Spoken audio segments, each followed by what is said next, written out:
you pointing the camera at me when? Oh, hello, recording in progress. Okay.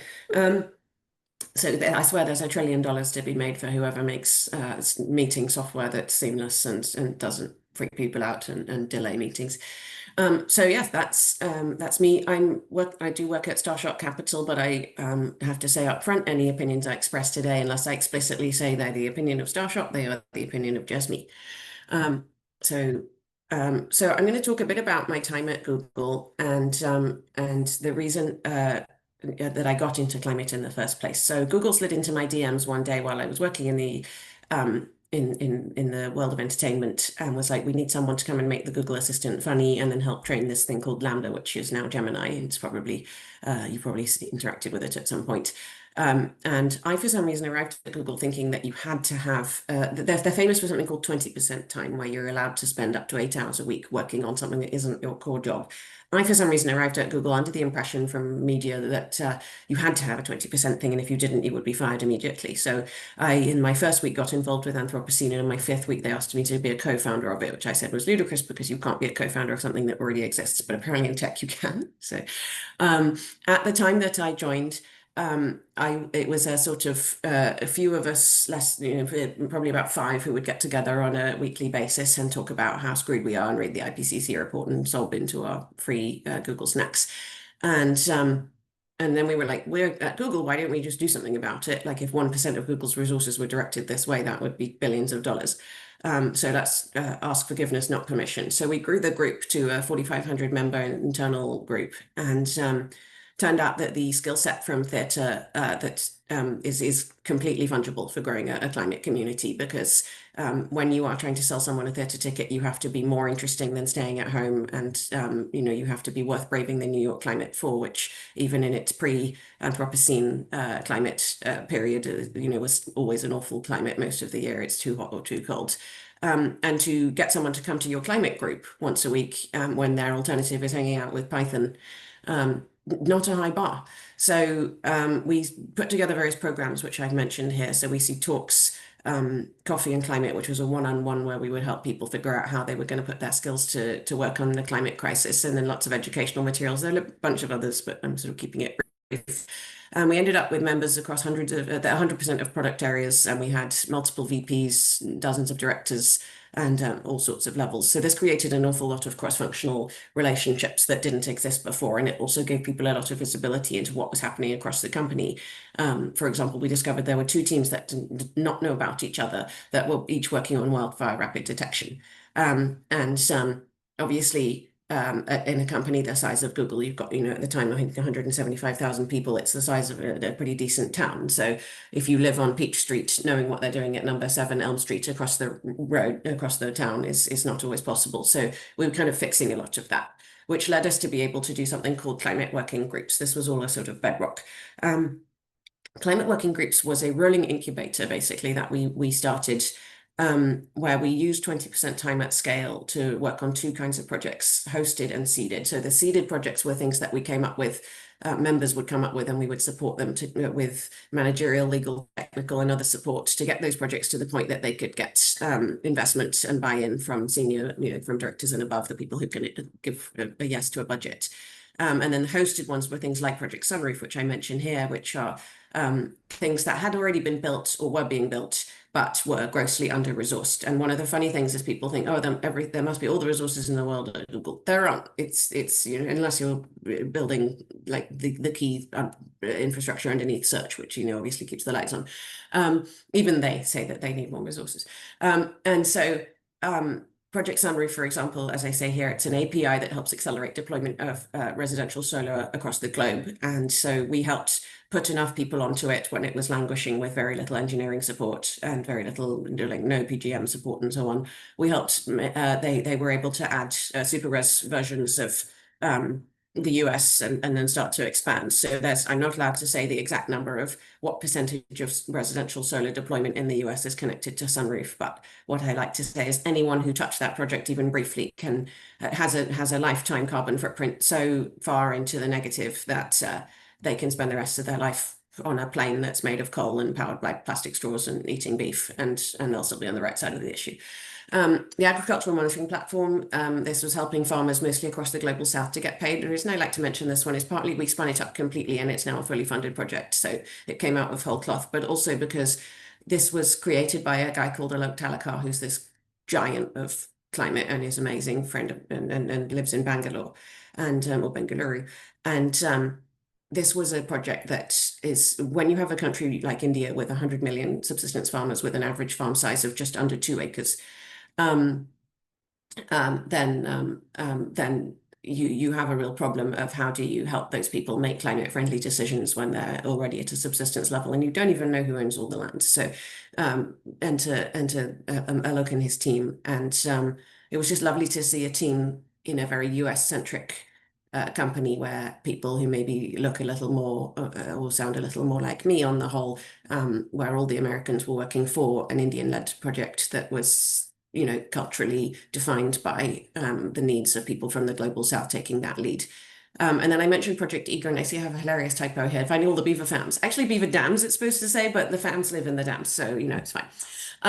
This was a thing using AI and so using machine learning to find all these beaver dams, and we figured out, and beavers are very important for ecosystems because they keep water in the soil and they totally transform the ecosystems of where they live.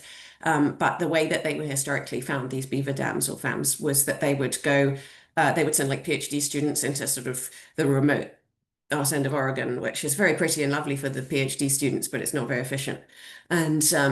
And so we discovered that you could actually, there was this group led by a fellow named Eddie Corwin who discovered that you could actually find them from space if you use satellites. And but it was interesting the kinds of things that get mistaken for a beaver dam, like a cul-de-sac. So like you can do things like say if it's within a quarter mile of a road name, then double check that it's not actually a road. And so that was like not on the scale of carbon impact or social impact that the other two I mentioned here, but it was just a good example of something that we were able to support, which deserved to be done because beavers are awesome, and the name was awesome, and it was able to get they published. So and it's now that work is now out there in the world helping maintain ecosystems. There were a bunch more, but time is happening. So I'm going to come back to this. I suspect in the Q&A, which is if you wanted to have your own Anthropocene at your workplace, don't do it on your own. It's really hard to do anything on your own. Find at least one other person, ideally three. 4 people in a room is how the world changes. I can't remember who said that, but it's a quote and I've stolen it. Try to get an executive sponsor if you can. We could not, and they were actually initially a lot of people in leadership were quite suspicious about us because anything that looks like employee organizing, they're worried you're going to unionize or something. I was like, people have already unionized, we're not doing that. It helps if you have some air cover. I'll come. Well, we were very much, we are here to build and to create. We're not here to be antagonistic towards leadership. We're not doing walkouts and sponsorship and you know, writing open letters and that sort of thing. But a lot of climate organizing at companies does look like that with very mixed results. I think our results speak for themselves because we can measure them in tons of carbon not emitted.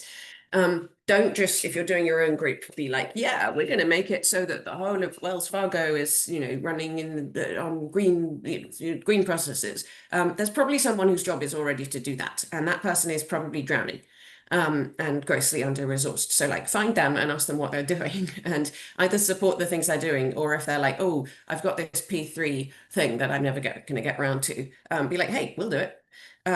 And you're the best judge of obviously the company that you're at and whether you're going to get credit for this and how it might get you promoted and so on. But we're going to probably at some point in this Q&A talk about getting climate jobs. And if you don't have an existing climate credit, this is how you make yourself credible as a climate person.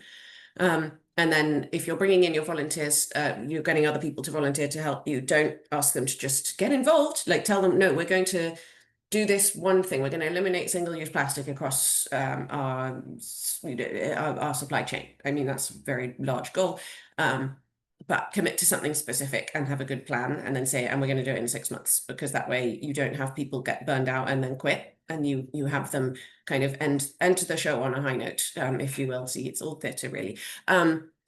accept that it's real, and make sure that you're creating achievable goals and you're all moving together towards something. I also didn't add here that you should give them a reason to show up regularly, a cadence of some sort. So for us, that was the speaker program, because when you're Google, everybody wants to come and speak there because then they feel fancy pants. And sorry, terrible English saying. If you're not Google and you can't do that, maybe something different, like you might, if you can't get any budget, come up with something clever, like we're going to get together and teach each other. Each member of the group's going to like give a talk themselves, and they have to do the homework themselves, and maybe you're going to learn about oceans or something like that. So I assume there'll be questions on this topic, so we'll come back to it. So I was then in the big. Oh, hi Zoe. Just a quick question. I was wondering if you might be able to just slow down a little bit for some people who are listening I'm so from sorry. overseas. I have 4 brothers and sisters, so if you don't talk fast in my house, you don't talk.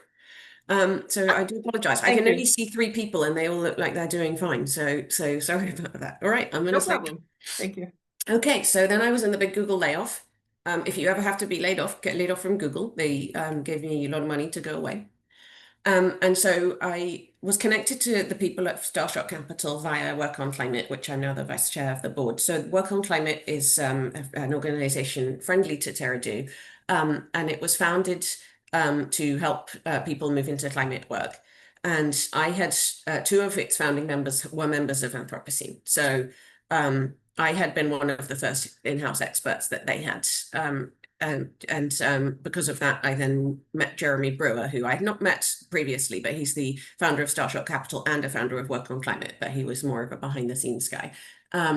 And so Starshot is a venture capital firm that invests in early-stage climate companies. And so it went straight from the world of one of the biggest companies on earth to the world of startups. So like a guy and a gal in a garage.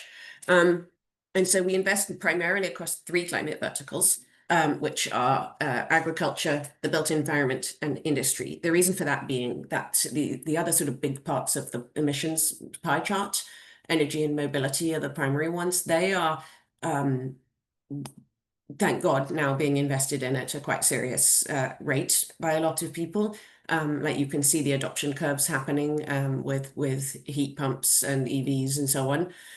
So we were interested in what are the areas that are grossly underinvested. Like if you look at agriculture, just as an example, 60% of the money that goes into agriculture or food systems related climate investment goes to alternative proteins. And I think we were all really excited a couple of years ago that, alternative lab grown meat was going to completely displace meat. And I think anyone who thinks that now is perhaps a little on the naive side.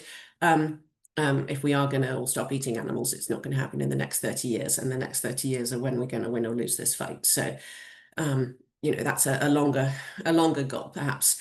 So we were interested in like, where is the stuff that's really difficult that other people are not doing as much, perhaps because there just wasn't that lift-off point yet for some of the technologies in that space. So it's exactly the good time to invest in it, which is when it's about to take off. We also don't compromise on conventional venture returns. So if you typically look at what a venture capital is expecting to achieve, it's going to be somewhere between 10x and 100x your initial investment.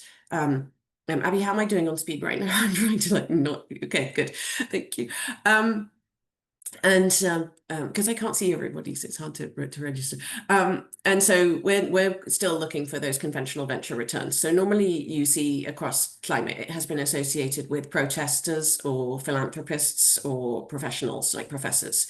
And we were like, what if professionals came into this? Excuse my alliteration. And that was very much the thought behind Anthropocene too. But it's also, if it's not something that somebody can do and make the same money and spend the same money that they were going to do anyway, if it's not better, faster, cheaper in all the other ways that you expect it to be, God help me, I'm going to give credit to Tesla here. People didn't buy Teslas because they were green. They bought them because they were cool. They're not cool anymore, but they bought them when they were buying them. They were cool. Like I now live in the East Bay in California, and every Tesla around here has a sticker that says I bought this before all of that went down.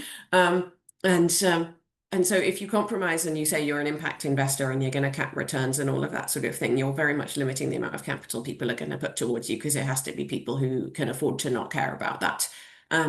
So no compromise. And then 1 gigaton of cumulative emissions is the aim per company, of impact per company by 2050. So if you think that's 40 million tons a year, the average American is emitting about 20 tons a year, which actually is quite embarrassing because that's double what the average European is emitting, for, in many cases, a lower quality of life.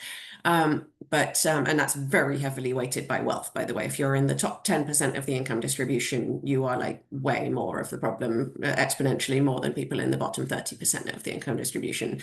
Just fun fact. So I know as a person who sounds like this, that, people absolutely love being told by people who sound like me that how they should modify their lifestyles, as history has shown us. But we don't want to preach at anyone or lecture anyone. So when we look at these emissions and how we're going to target them, we're looking at the part of the reason to look at the corporate side of this is to say, we just need to improve the systems, because you can't preach at people about their individual choices. And also those choices are just so much less impactful than something like Project Sunroof, which can just start tilting the entire system. So when we are looking for a climate startup, and here's where I have to, my notes have now closed themselves, excuse me.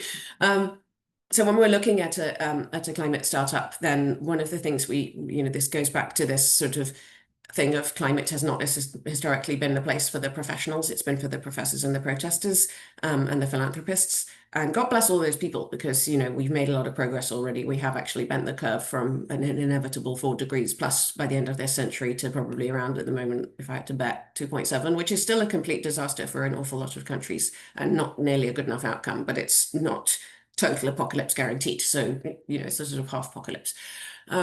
So, God bless all those people, but they're not investable as startup founders. So we're looking for people in green biz who are not all green and no biz. And it's the thing I would say in showbiz, people fail there because they're all show and no biz. And also because it's a terrible industry that no one should work in, but that's a different point. And then no green premium, again, the same thing. If you come in and tell me, oh yeah, our product is only 10% more expensive than the non-green version, well, go away. And it's fine if it's there today, but we expect to see that you're going to be able to, as you achieve scale, you're going to achieve parity as well.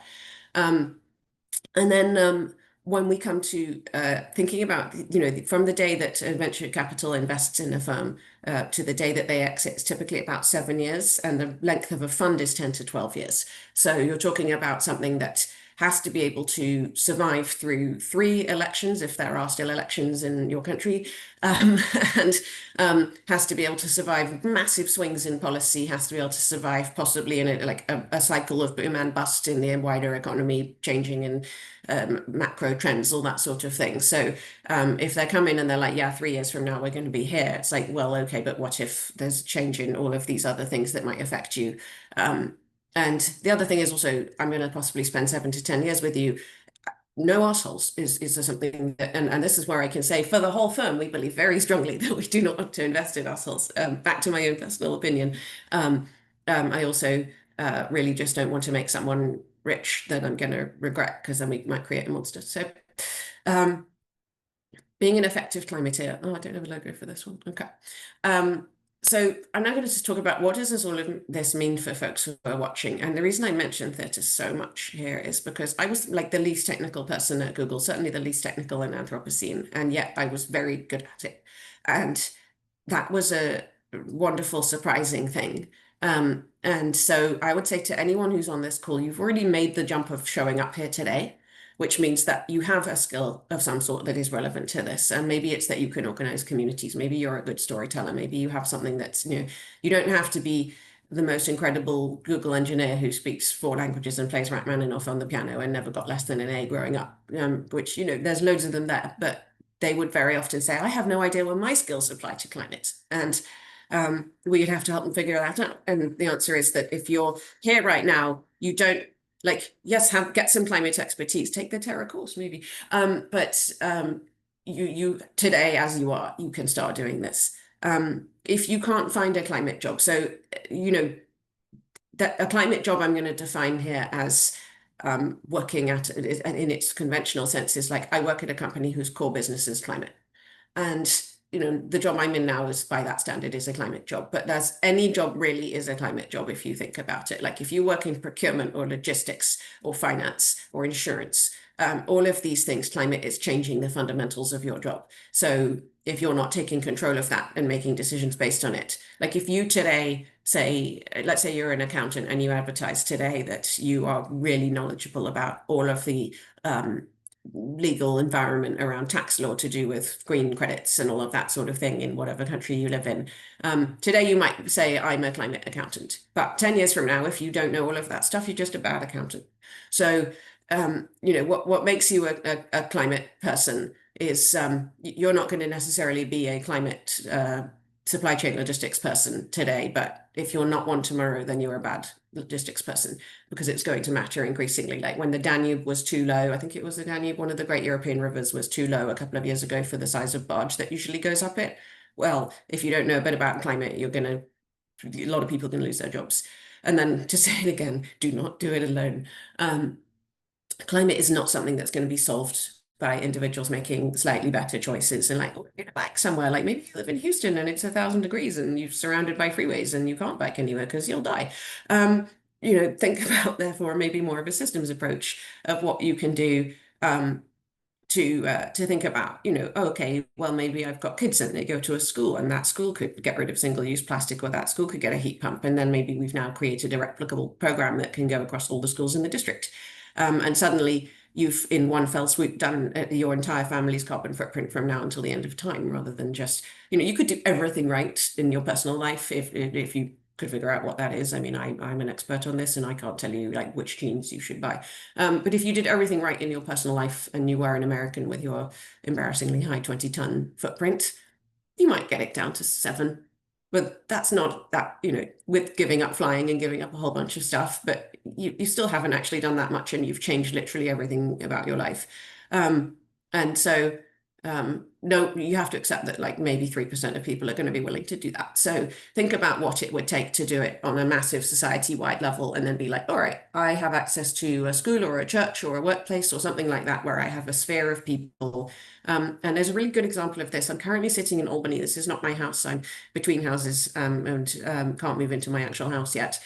And in Albany, California, there is a project to make whole blocks go to heat pumps and just shut the gas lines off for the whole block all in one go.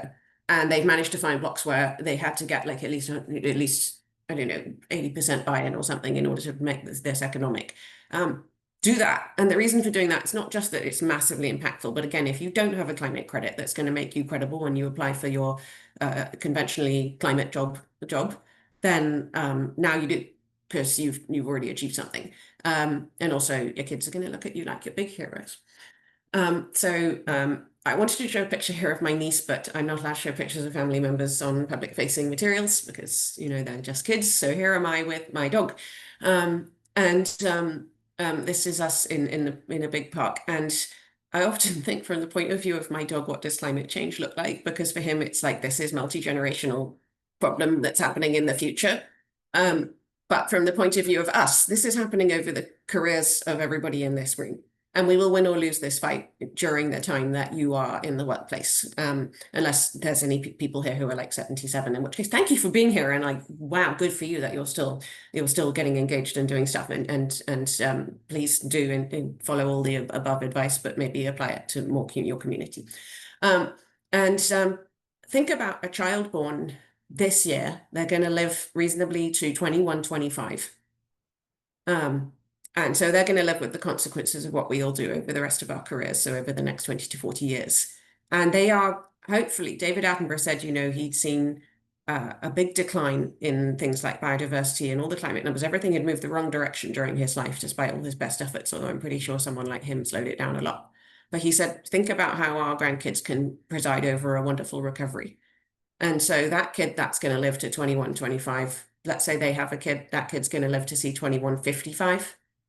That's a world in which, in our lifetime, we will achieve drawdown maximum carbon. Our children will get to see a world in which max temperatures, hopefully, and their children could see a world, if not then it will be their children, and they will see a world in which all those numbers, biodiversity, microplastics, everything goes in the right direction every year. And so we may not enter that promised land, anyone on this call, but we will meet the people who will. Because if your grandkids are born 30 to 40 years from now, you're going to meet them and you're going to be answerable for what world you've left for them. And so you do have an enormous amount of power. If you're hearing you've showed up, I know the demographic that I'm probably speaking to here, global as you are, you really do help to get to decide how this goes. And you get to pat them on the back and say, off you go, I've built the promised land for you. So thanks very much. Wow. Thank you so much, Zoe. That, especially that last part, really puts it in perspective. We are at a pivotal time for action right now, wherever we sit. I'm, as the moderator, I'm going to go ahead and ask the first question, and then I'll open it up to the Q&A. But my question is, I was wondering if you could share some examples of some kinds of startups and projects that that your company has funded. I know you said, there were a lot of. Yeah, absolutely. God, I should have done that. So really good point. Thank you. Yeah, so for example, we have a company called Porifera who has created a way, oh, my dog may be about to come into the room, in which case I will turn into a silly person for a moment, but he's just appeared. So we have a company called Porifera who's created a way to concentrate beverages and take out all the waters in a way that you may have noticed that concentrate is kind of awful. And by the way, if anybody would like to turn on their camera, whose camera is not currently on, that would be so great because it'd be so nice to see you all. So, thank you. And obviously, if you're in the bath or whatever, then please don't. And so Porifera has worked out how to use forward osmosis to create beverages, and you can, and also they can de-alc things as well. So you can have take out the alcohol from even good wine, and they can do wine, they can do beer, they can do coffee, they can do all of these things. And so you can take a whole warehouse and turn it into one pallet for shipping. And so the climate implications are pretty obvious because obviously moving things from here to there is a huge part of emissions. But also it saves an enormous amount of money because 90% of the cost of certain things like coconut water and so on, we're talking about, those kinds of things are, you're saving the company loads of money. So it's a really good example of where the climate choice is also the same thing. Like you don't need, shipping water is actually bonkers when you think about it. It's really heavy. And so that's one example. Another example is a company called Ruminate. That's Rumin and then the number 8. Ruminate has a supplement for cows that uses the active ingredient from seaweed. You've probably read about how seaweed can stop the cow burps, can stop the methane.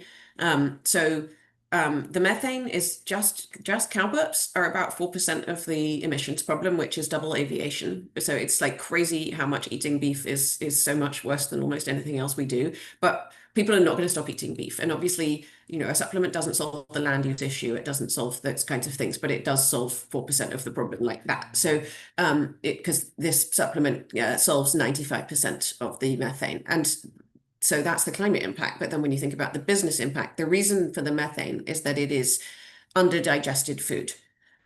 So if you are a farmer and you're like, wait, so if my cow is digesting its food more efficiently, I could feed it slightly less food and get the same amount of milk, or I could feed it the same amount of food and get 12% more milk. Well, my margins are really tight because farming is another terrible industry that, it is exploited and run horribly. So that's very exciting from the farmer's point of view as well. So there you can see the business benefit as well as the climate and social benefit. So I'll stop with 2 examples. Wonderful. Thank you so much. I have one question in the Q&A box from Massimo.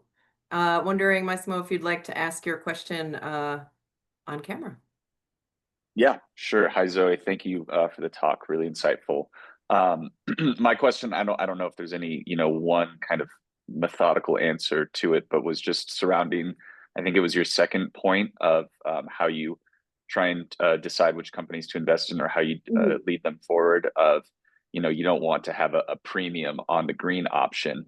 But, effectively in at least the current state, companies who don't emphasize being sustainable and focusing on using renewable energy, they effectively have a subsidy, right, on using that cheaper, not necessarily just the cheaper form of energy, because I know green energy can be pretty inexpensive, but not focusing on being carbon neutral, not worrying about how they dispose of their waste. How do you try and focus your companies to compete in that kind of atmosphere that we're in today? So we're talking here about the product, and I think you're focusing perhaps a little on the process. So like how the company itself is run. If you're a startup and you're like 2 people in a garage, as far as waste, like don't get takeout in a plastic thing. Like it's a much less complicated thing than if you're dealing with, the supply chain of Nestle. So when we think we're thinking from a product point of view, like if you imagine we're building an air conditioner, like our company Mojave, who does Mojave Energy Systems, they do a commercial HVAC. And they've invented a new way of doing it. They have a liquid desiccant, which means that they can greatly eliminate the refrigerants. They can eliminate about 80% of refrigerants, which is a refrigerant is much, much worse than carbon dioxide. It's about 2,000 times worse for the same amount of gas. And so they are not competing, they're competing with conventional commercial HVAC, but they're competing with a different technology. So, this is the whole thing of if we keep building a better mousetrap, we might never figure out how to deal with a better mouse. We are trying to do something differently in a way that means that it's just going to completely. It's like if Netflix had come along and said we're going to have our stores more strategically placed than Blockbuster, rather than saying we're going to completely change how it's done in delivering a movie to someone's home. And so it's more a matter if we're looking for people who are going to say, wow, this whole system is really dumb. The challenge is less making that mental leap and more how can I convince people who are locked into the current system with economic reasons or just inertia that this way is better. Because obviously there's a risk in switching your HVAC because it's a big expense. So basically, do you have something that's just so much better, so disruptive? And God help me, I'm in Silicon Valley using the word disrupt in a serious way. But, do you have something that's so disruptive that it's just a paradigm shift? To people who feel like I think a lot of people feel, oh, that's really hard, that's impossible. But how many people, by a show of hands, have a car? Just any car? How many of you have a car that is older than 1995?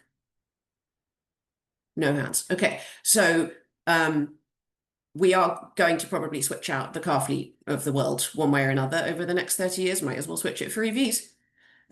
So, if you look around the stuff in your house and think how many of these things, and I say this with my British accent, my parents' house was actually built in 1729. So it's really, really old. But like the average stuff that you pick up and handle in the course of a day probably isn't older than 30 years. And we're talking about having to change systems at a few percent a year. So, it's much more doable when you realize that we do have sort of 20 to 30 years to figure out a lot of it. Thank you. Next up, I'd like to ask Ethan, who put a question in the chat, if he'd like to ask the question. Sure, thank you. And thanks for the chat, Zoe. This has been awesome. I'm curious, I hear a lot about people talking about changing our systems and getting new disruptive technologies installed into places. How do you all approach funding in the traction space? How do you talk about prioritizing organizations looking to help resilience and green solutions build momentum in new markets? So you're talking about like the growth stage. We are investing in early stage pre-seed through Series A. So we don't. Is the short answer. But how do people generally do that? There are other funds that are in this climate space. Is anyone here not subscribed to the CTVC newsletter? Because if you're not subscribed to that, go to ctvc.co and subscribe immediately. You will see all of the climate deals being made at different stages across the startup ecosystem. And it will share every week with you what those deals are. And you will see funds that do Series B and later. And we'll do Series B as follow-on. I didn't want to get too deep into some of this because I imagine there are some people here who I'm talking gibberish at the moment, and that's fair enough. ctvc.co. Abby, would you be able to pop it in the chat? And they also have on their website, the lovely people at Climate Tech BC, at Sightline as they're now called, they have a wonderful thing called the Capital Stack. And that has a list of all the funds investing in climate. And you can, I think, filter it by the stage and by which areas of climate they're interested in. And there are people like Lower Carbon Capital who are much, much bigger than us, and they have billions of dollars, and they are the people who are the right people to go to for the growth stage. What we haven't seen a lot of yet, besides Tesla, is companies that are a climate company that achieves liftoff to the point that investors do not need to be climate investors to even take a look at it. We haven't seen a lot that have made it to being that big, but there are a lot of companies like Ruminate that I mentioned where it's like Ruminate is a company that if you are not a climate investor, but you are an agriculture investor, and you're a growth stage focused, then you're going to be like, wow, this is an amazing product for us. So we'll be, we have a lot of relationships with folks further down the chain than us. And those are people who we get looking at our companies. We just had one recently where the people that were sniffing around them were like entirely conventional investors who were people who've done growth stage 1,000 times. So there's a lot.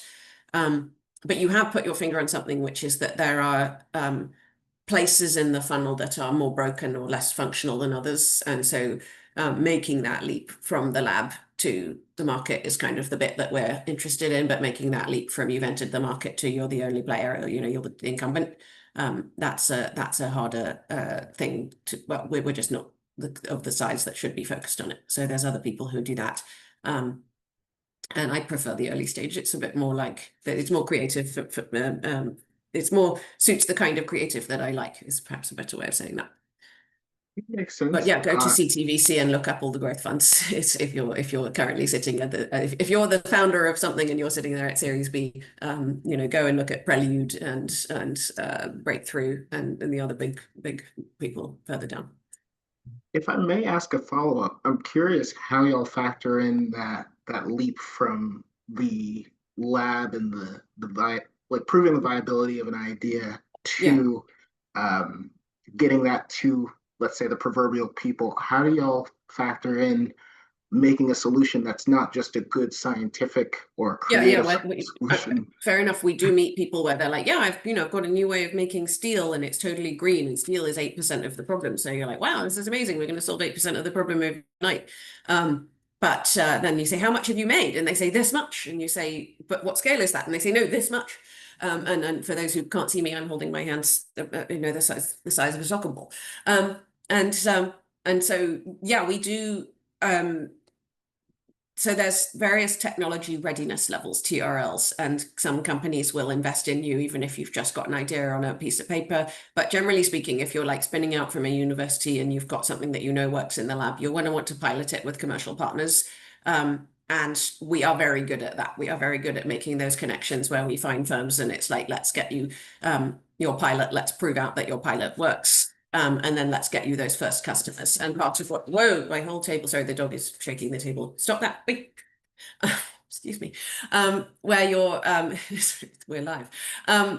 So where the big problem a lot of startups have is they're like, oh, I just know that if I could get in the room with Pepsi, I could prove to them that my product is great. And it's like, well, great. Now you have a VC in your corner who can get you in the room.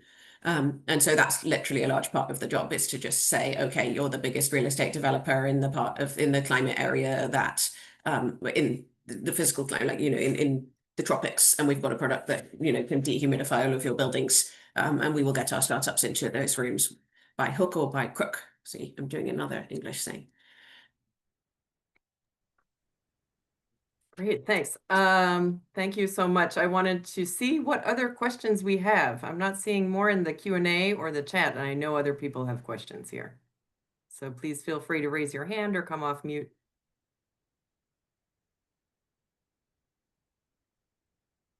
Matthew.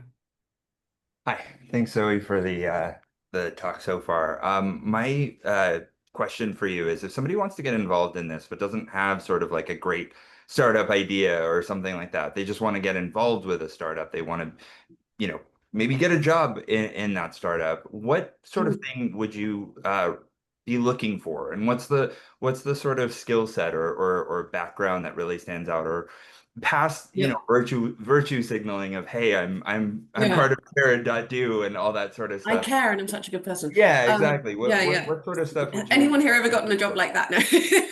No. Yeah, that's fair enough, people. So we've all had this problem of like, you just feel like you're screaming into a void when you apply for a job, and it's terrible.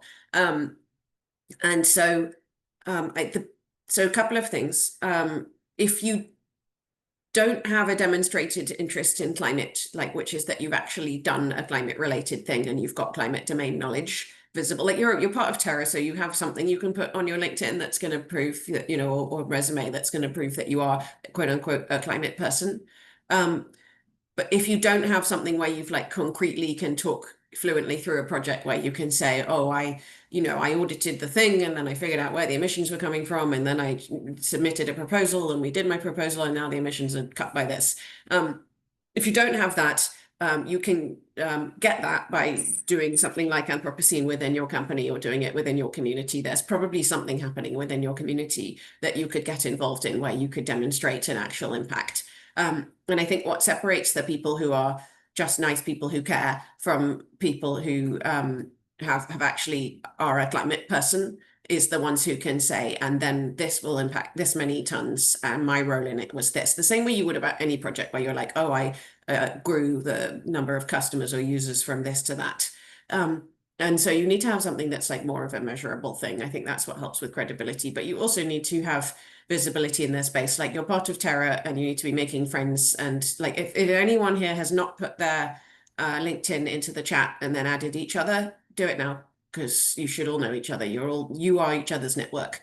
And finding a job in climate is the same as finding it anywhere else. It's so much easier to do if you have friends and if you have someone who can get you in the door, someone who can recommend you. In the same way I said we will get our startups in the door. You can get each other in the door. And then the last thing I'll say about this, and I said two things, but this is the third, is that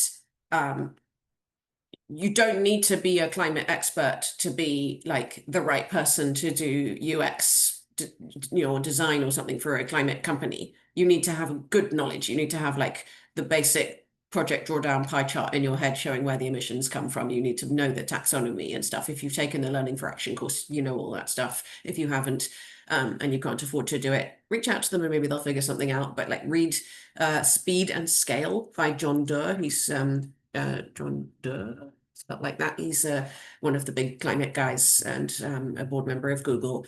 Just to get the taxonomy right so that you're not speaking the wrong vocabulary. And make sure that you just sort of have a baseline credibility. But like if code's code, if you're an AI expert, applied AI for climate is similar skill set to doing it for an LLM and probably more rewarding.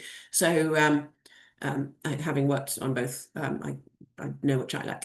So you don't necessarily need to be like a climate person in the sense that you've got a PhD in, atmospheric troposphere, something, blah, blah, blah.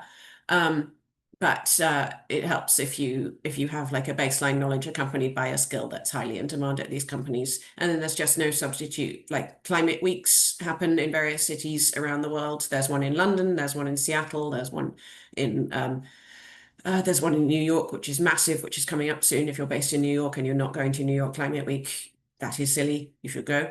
If there isn't one in your city, good news. Maybe you're the founder of it and you should reach out to the people who run the ones in other cities and say, how did you do it? And maybe, now there can be Climate Week Singapore. They probably already got one, but that sort of thing. So, don't wait around for people to give you permission to do climate stuff. Just start doing it so you have that credit. And then use that and make sure you're building your network. And then to recap, and then the last thing is just make sure that you're reasonably credible and go about it in the same way as you would at other jobs. Sorry, that was a very long and waffly answer. But it was recorded, so you can go back and ask, God help us, you can ask an LLM to pass it out into fewer bullet points. And thanks to everybody for putting their LinkedIn addresses in the chat. I added a link for the Speed and Scale book that might have gotten buried in all of these chats somewhere, but it's there. And I put my LinkedIn in there as well. Awesome. So, just to be clear, I don't look at my messages there as much as I should because it's a lot, but at least if we've all added, if you've added each other, then you're starting to see, you'll start seeing that your LinkedIn becomes a more climate-y place, and then you'll start seeing more of the right opportunities in the right places. Totally. I did that earlier this year when I was taking my Learning for Action course, and now my LinkedIn is all about climate, which is wonderful. I know, it's so much nicer because so much nicer than when it's like momfluencers, or God help us, whoever. I don't have that many of them, but I mean, it's a strange place if you don't curate it somewhat. Absolutely. Okay, we've got Hema with a question. Hema, take it away. Yeah. Hi. I have a slightly tangential question, but I thought let me ask you. So, when you look for climate solutions, so would you also look at a holistic solution in a sense that I sometimes feel some of the solutions are like the artificial plant-based food instead of beef, or maybe Mhm. some even EV cars with the problem. What do you do with the battery at the end of a life is not Yeah. really solved for, and things like that. So, are we just shifting the problem? And we'll try and 20 years down the line all of us are still busy trying to solve a different problem, or when you look for solutions, when you as a VC look for Yeah.